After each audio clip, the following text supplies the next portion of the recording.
Welcome to the Rim Break Rodeo. We hope this video helps.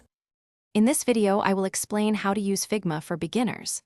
Figma is an incredibly powerful and collaborative design tool, perfect for crafting user interfaces and experiences.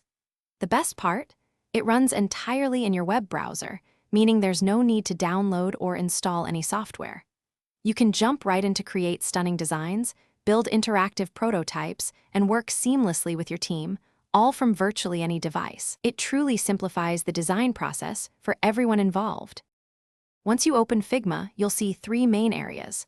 Your central workspace is the canvas, where all your design magic happens. On the left, you'll find the sidebar for managing layers, components, and different pages, keeping your project well organized.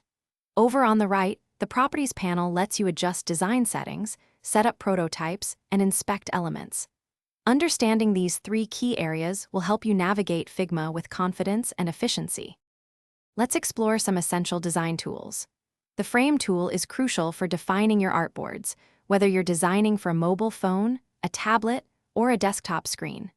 You'll also use vector tools, such as the pen and pencil, to draw custom shapes and intricate icons.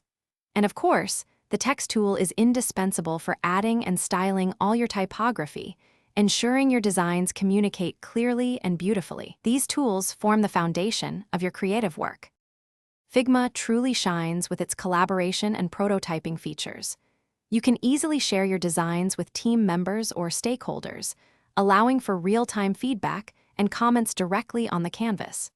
Building interactive prototypes is straightforward, letting you simulate user journeys and test experiences before development. Finally, exporting assets and sharing live links for developer handoff is seamless, ensuring a smooth transition from design to implementation. It's a complete workflow solution. Thanks for watching. Consider subscribing if we helped you.